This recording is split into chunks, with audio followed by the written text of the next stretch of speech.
O quê? Tem gente que não se inscreveu ainda no Warner Play? Ah, eu vou agora mesmo contar pra tia do Batman. Não pode ser. Agora que eu vi, você se inscreveu.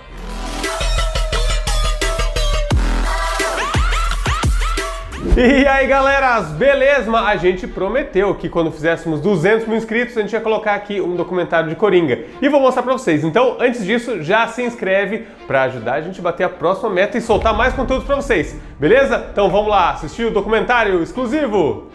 Jack is dead, my friend. You can call me Joker. The Joker is the greatest supervillain ever created. I would argue that he is the greatest trickster figure in any mythology and any kind of fiction. I was a fan of the comic books, and particularly of Batman, and particularly of the Joker. There'll never be one like you. I think that the Joker is probably better known than the devil. You ever dance with the devil in the pale moonlight? See you in hell.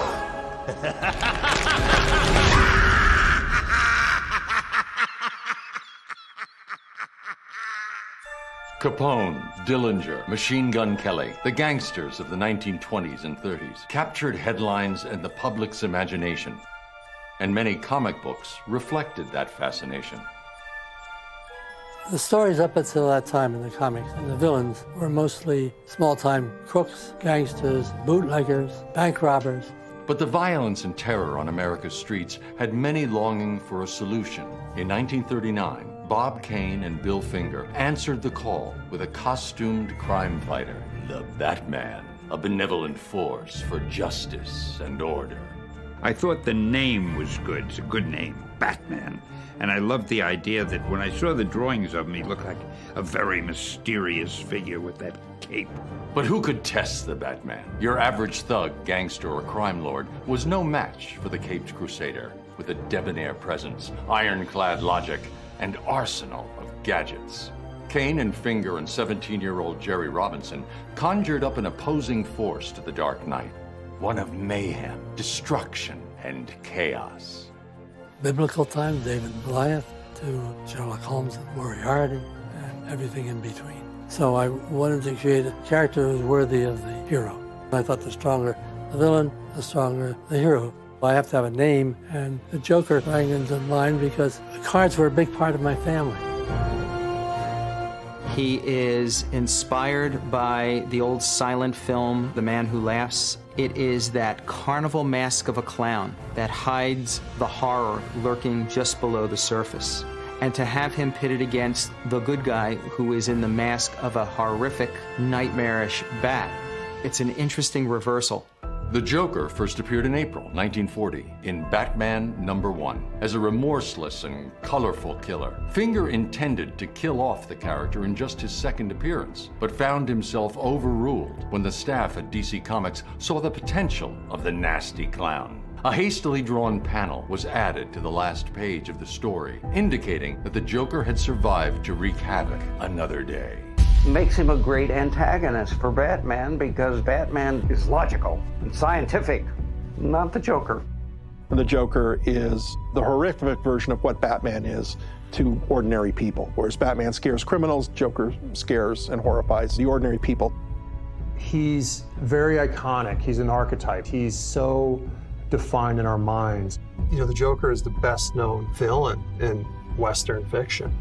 The Joker became beloved to readers through the 1940s and 50s. The simple contrast of a clownish crime boss committing deadly pranks created a fascinating duality that magnetized comic readers. But there was also growing public concern over the intense and horrific content sometimes featured in comic books. In the 1950s, you have a censorship movement which leads to the Comics Code Authority, which has a draconian restriction on what content could be in comic books, which really is why all characters in the 1950s get goofy and weird. Joker was always a murderous, psychotic clown in the comics, but they were always able to kind of soft pedal it so that it would still be approved by the comic book code, even though he would kill people that was still very jokey. As a result, a lot of the writers and artists of the era claim they felt very restricted creatively in terms of what they could do. And a lot of people see the 50s as kind of a bland era for comic books. Still reeling from the effects of the comic code authority, the tumultuous 1960s further impact the Joker's evolution into insanity. Kennedy was dead. The Vietnam War was on. There was a civil rights movement. We had an Iron Curtain. We had survived just barely a Cuban Missile Crisis. It was a dark time in a lot of ways for America. There was an urgent need for heroes. What is it, Commissioner? How soon can you get here? Quick as a flash, Commissioner. Batman shows up at this time in primary colors. It's Batman! Stand and fight, Joker! We were able to take all of that and kind of weave it into the show. Mayor Lindsay of New York became Mayor Lindsay in our show, just a little example. But there was definitely a questioning of authority. Batman was the square. The villains were often seemed cooler. And I think the villains represented the counterculture. Originally imagined as a hip but serious adventure show, 1966's Batman television show became a pop art, campy comedy under producer William Dozier. Cesar Romero's playful, prank-loving Joker stole the show. We have 2 more jewels for our collection, my comic cronies. Batman and Robin, the dashing diamonds of daring do. Unfamiliar with the Batman comic books, Romero was convinced to play the Joker after watching Frank Gorshin's turn as the Riddler. Hold it, Riddler. For I, the Clown Prince of Crime, have found the answer to it. What is it, Joker? My own utility belt. Romero loved the part, saying he could do everything he'd been told not to do, get as hammy as he liked, and go all out. Oh, dear me. The court jester must run, just in time. Well, goodbye, kiddies.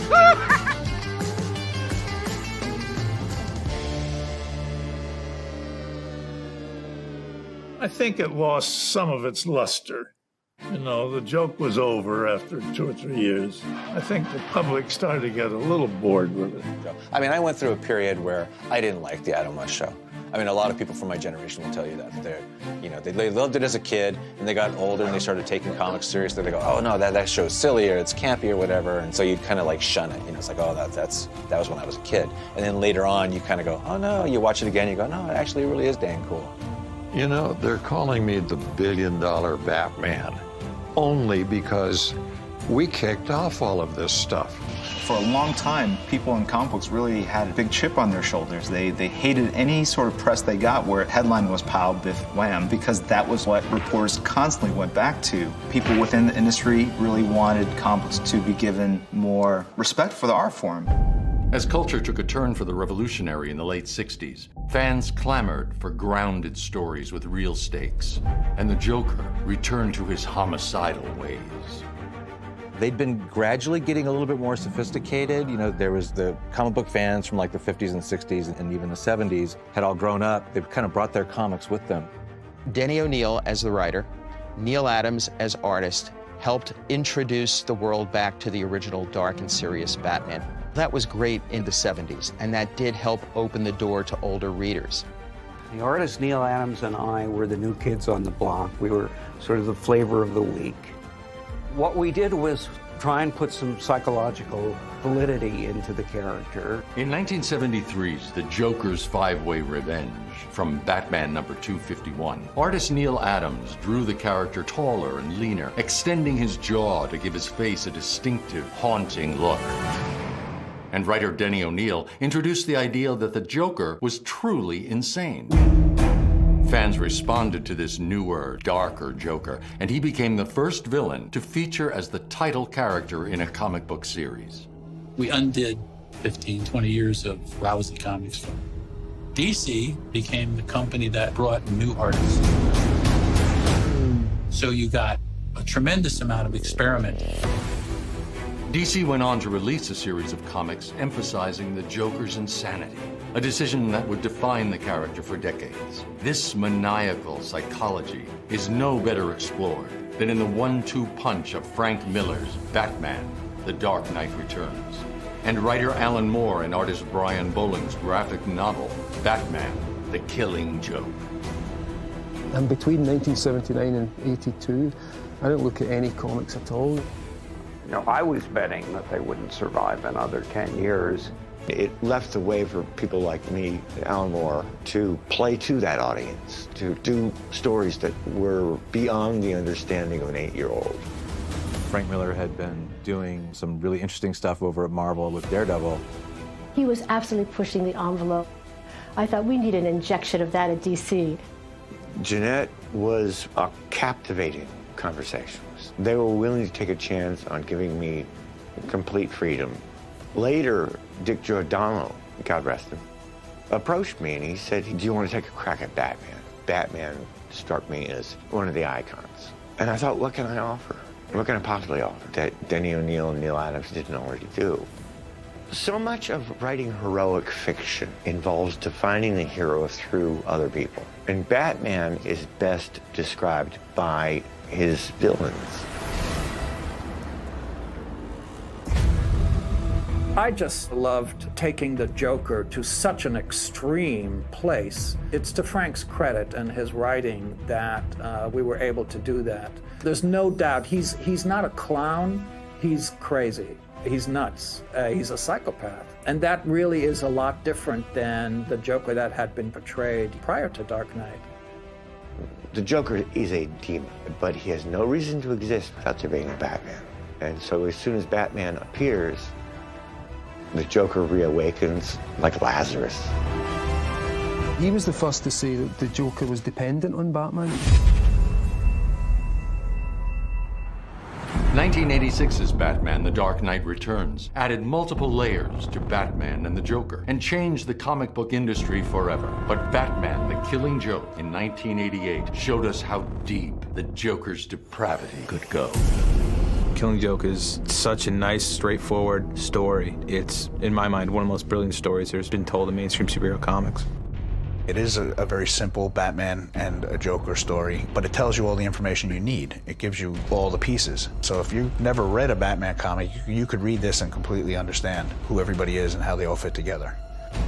I was 16 years old when The Killing Joke came out, and it's shocking. You know, you're used to reading things and people are like, we're gonna take over the world. And then you read something like that where Gordon's watching these pictures of his daughter lying on the ground with like a gunshot in her spine.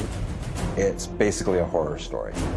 Joker, for the most part, was a well-liked character because of the flamboyance of the character. He's still violent, he's still deadly, but it was more about the gags and the stunts than it was about the psychological terror he inflicted. This is psychological terror more so than worrying about a hand buzzer that might electrocute you. The Killing Joke was the first time that anybody really started taking him deadly serious. Instead of a guy dressed up as a bat fighting a guy dressed up as a clown, we have two people who are fighting philosophical arguments, and that might actually say something broader than just the fight on the page. That writing at multiple levels hadn't been seen in comic books before. Brian Bolland's art is so realistic, and it's representational of real life. They look like real people in real settings.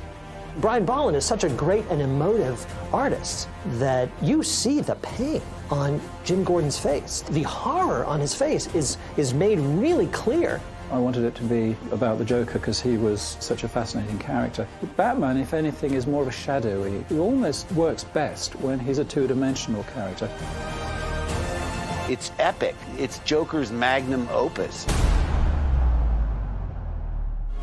The Joker stories of the 1980s set the stage for a terrifying new version of the character. A Joker that would twist the theatrical, colorful elements of the 1950s and 60s with the violence and insanity of the 1970s and 80s.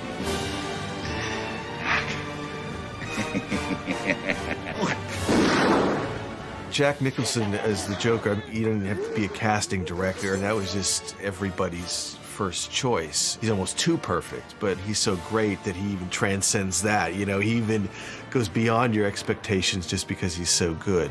Tim's idea about this movie was about identity.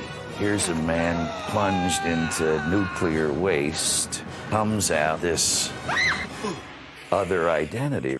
So my simple thought on it is the guy is from then on short-wired. I have given a name to my pain, and it is back. Appear and disappear at will. I love that. This would be the character whose core, while totally determinant of the part, was the least limiting of any I would ever encounter. Never rub another man's rhubarb. This is a more literary way of approaching than I might have had as a kid when I read the comics, but, you know, you have to get specific. I'm of a mind, make some mookie. In a way, his specifics broadened it rather than what you normally use specifics for, is so you don't drift. His specifics are he's not wired up the same way. You freak. Terrorizes. Wait till they get a load of me. Even in my own life, people have said, there's nothing sacred to you with the area of humor, Jack. You'll trample on it. You know, sometimes, Jack, relax with the humor. Oh, I got a live one here. This does not apply to the Joker. In fact, just the opposite. Things that people, even the wildest comics, might be afraid to find funny. Not this character. Could somebody tell me what kind of a world we live in where a man dressed up as a bat gets all of my press?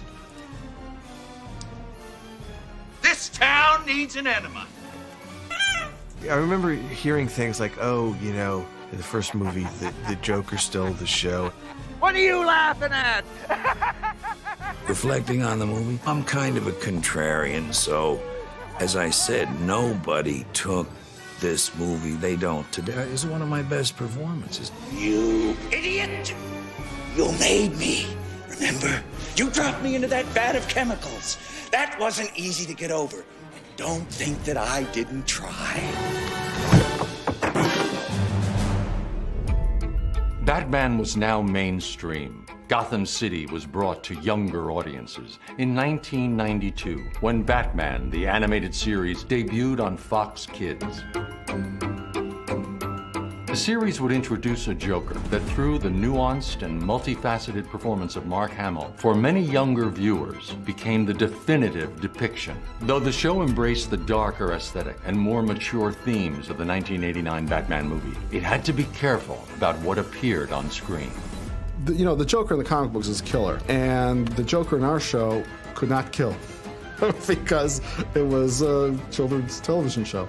The one and only Joker! As soon as we heard Mark's audition, we all said, this is it.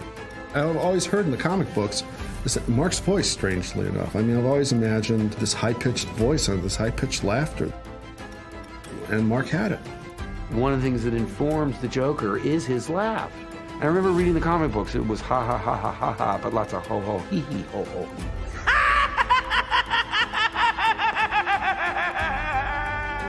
His laugh should be like a musical instrument. It should sort of illustrate his mood. Everybody's sitting down at their little music stand, and I just thought to energize the character, to shake my fist, and I felt I've got to stand up. What? Compare me to Batman? You could actually videotape Mark Hamill recording the voice and use some of that for the animation. He is so articulate in his physical acting.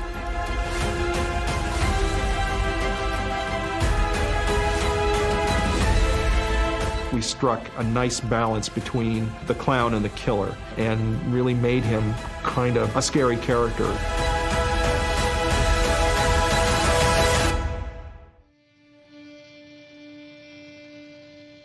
In 2005, filmmaker Christopher Nolan elevated the comic book film with his genre-defying Batman Begins. What the hell are you? I'm Batman. The gritty, realistic Batman of this Gotham City called for a villain who could challenge him in a way no one else could. From the outset, the choice was clear.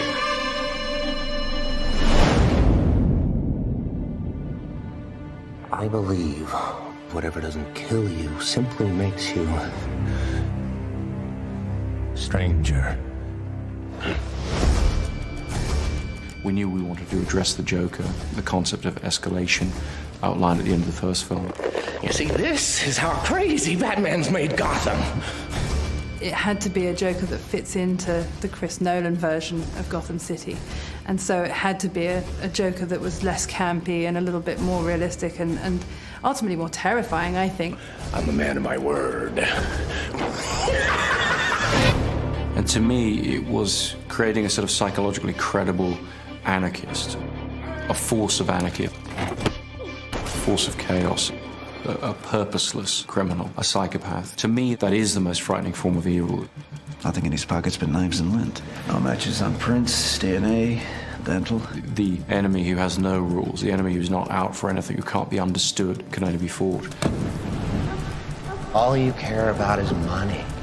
This town, it deserves a better class of criminal. And I'm gonna give it to him. Hi. You're somebody without any rules whatsoever. I'm an agent of chaos. Somebody whose motive is just pure destruction. There's no way to anticipate what he will or won't do because it's based on no ethics and no morality. Come here. So it's kind of random, thoughtless violence. 2008's The Dark Knight, and Heath Ledger's Oscar-winning performance as the Joker shattered audiences' expectations. Why so serious? Heath did a fantastic job with it. You know, it's this completely anarchic and destructive, violent, punk, just abnormal being who has just embraced everything that most people attempt to rid themselves of in their lives and lives purely for that. And he finds in Batman a very worthy opponent. And in a strange way, I think that there's an absolute disgust from Batman and a hatred of this man, but also a recognition that this is another character like himself who will not compromise whatsoever, just absolutely refuses to do so. So a very bizarre kind of a respect at the same time. Without Batman, I'm not sure that the Joker would exist in the way that he does in our movie. Then why do you want to kill me? I don't want to kill you. What would I do without you? No, you complete me. The Joker wants to see that everybody has a price, that nobody is pure, and that even Batman can be bought or can be leveraged in such a way that he would compromise his principles. Beautiful, isn't it? Beautiful, unethical, dangerous. I think it's really a question of the Joker being the answer to Batman, in a sense. Batman, he's got rules and things he will and won't do. He's got systems that he orders his behavior by to try and restrain his natural instinct for violence or for revenge or whatever is driving him, the dark impulses that drive him. The Joker is the natural villain to this because he upsets people's rules, he dismantles them, he uses people's rules against them, and so I think there's a very natural tension between them, a very natural opposition. You're just too much fun. I think you and I are destined to do this forever.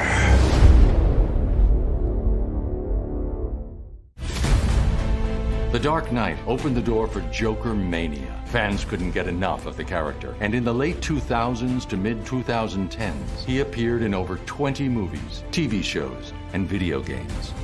Always the twisted thorn in Batman's side.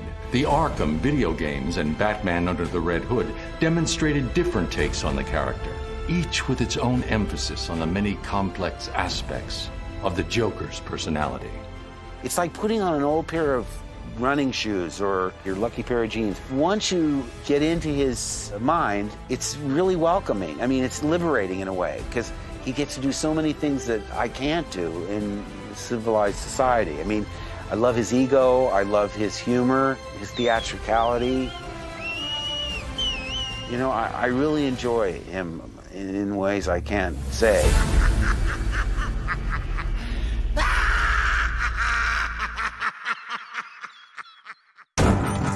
Playing a psychopathic crime boss and homicidal lover opposite Margot Robbie's Harley Quinn, Jared Leto would bring his own unique interpretation to the Joker when he joined the cast of David Ayer's Suicide Squad.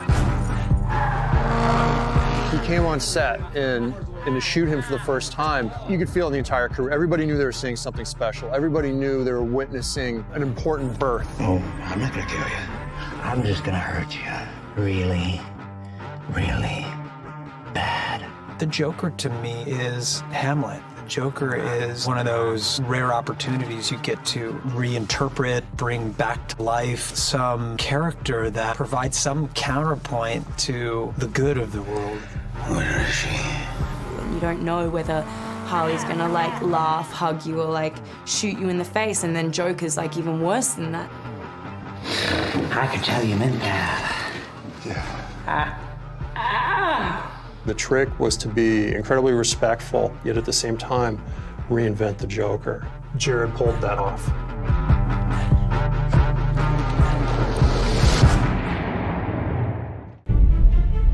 Audiences were in for a laugh just a few months later when comedian Zach Galifianakis voiced the clown prince of crime in 2017's The Lego Batman movie, bringing his own brand of humor to the role and new meaning to the words, "You complete me." Let me tell you something, Jay Bird. Batman doesn't do ships. What? As in relationships. There is no us. I think we kind of all came to it together, this sensitivity of the Joker and Batman, actually, to, men don't ever talk about friendships. Men don't talk a lot. So to force this kind of almost therapeutic. I don't believe I would be Superman without fighting Zod. See? Superman gets it. Why can't Batman? It's almost like get a room already. And that's what we did. What are you talking about? I'm off the menu. You won't get to fight any of this anymore. Man, am I sorry I asked. We were interested in as if Batman and Joker had found a friendship therapist, as if they were working out the problems. Jealousy, from Joker's point of view, is everything. Admit it. I'm your greatest enemy. You're not my greatest enemy, Joker. They do depend on each other. Yes. And what would happen if they both took a step back and understood that to be the situation? I hate you. Oh, that's nice. Me too. Joker is in a way like Batman's black sheep brother. They have a real relationship. He wants somebody to tell him that, they appreciate him. I'm just gonna come right out and say it. I hate you, Joker. I hate you too. I hate you more. I hate you the most. I hate you forever. The Joker had been taken in brave new directions and pushed to limits not yet explored. But there was still room to push the character even further.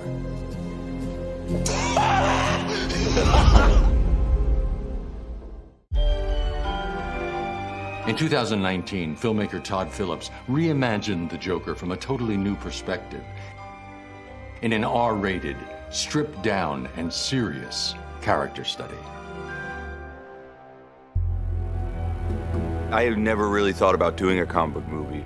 For me, it was more about this idea of doing a film, but about somebody people have no idea who, what, where he came from.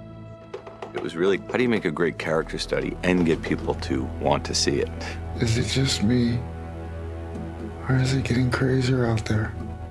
I remember Todd sent me a drawing of Joker in the subway, and it looked just like Joaquin Phoenix. He said, yeah, I just can't get him out of my head. And this is years ago. With Joker, I just liked his sense of mayhem and chaos. It was something that was just attractive to me as a character. It's fun to say what made him like that, and that's ultimately really what the goal of the movie. It's not this gigantic statement on the world today. There is stuff thematically in there, but really it's like, what makes somebody that way? It's a wonderful exploration to take probably the most famous villain who we've watched just wreak havoc in so many forms. What happens if we humanize this person? We talked a lot about who would he be and why is he like this and where's that laugh come from and why does he wear makeup. We started reading a lot about narcissism and ego and things that we think that are baked into our version of Joker. Joker's a narcissist, but he's an egoless narcissist. The ego is the thing that's trying to control this wild horse.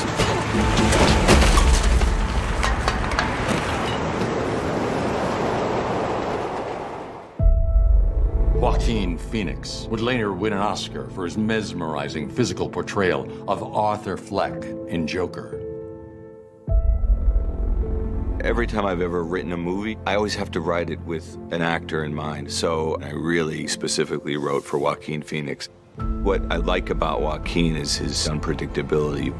He's playing jazz while other people are doing math. He's just doing his own thing. And I feel like that's very much what we saw the character of Arthur/Joker as. And I just thought, boy, if we get him, we could really do something special.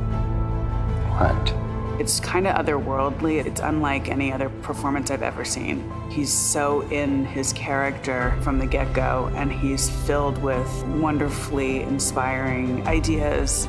For my whole life, I didn't know if I even really existed, but I do. For me, when I work with a director, I just want somebody that has a singular vision and a really unique take on the material. And it was clear based on Todd's screenplay that he had a real sensitivity to the challenges that Arthur is going through. And maybe to the chagrin of true comic book fans, we didn't see dropping Arthur Fleck into a vat of acid and turning him white. That wasn't the movie we're making. I think part of his transformation is finding his voice, in a way, finding Joker. And I think prior to the emergence of Joker, he's struggling with what it is that he wants to say, how he wants to say it. Joaquin's the most nimble actor I've ever worked with. He just doesn't get stuck in anything. You take, Todd and Scott and pieces of me and Katharine Hepburn and Frankenfurter, and you put it all together, and that's our Joker. And I don't think that any of us really knew that that was going to be the ingredients. There's many ways to look at the movie. He might not be Joker or Arthur. I mean, the one thing that, I remember from Killing Joke, when they asked about his past, and he says his past has always been multiple choice. And I think some people will come into this movie and this is just a version of a Joker origin. It's the version this guy is telling in this room at a mental institution. I don't know that he's the most reliable narrator in the world.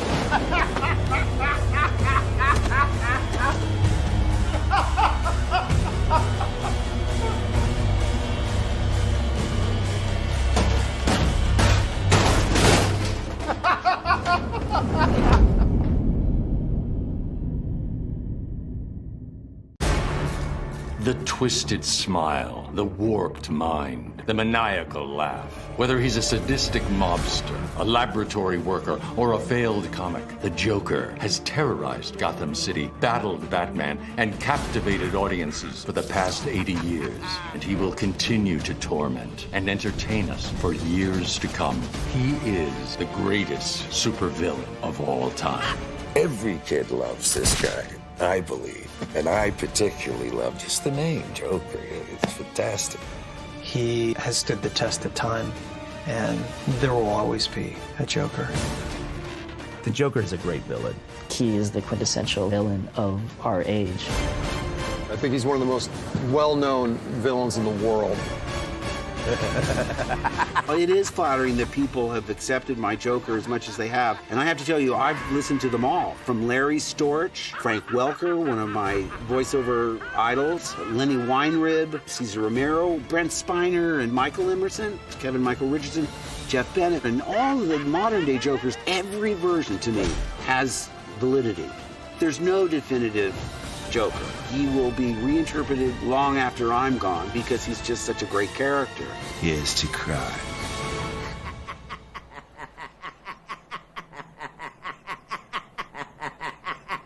Stop.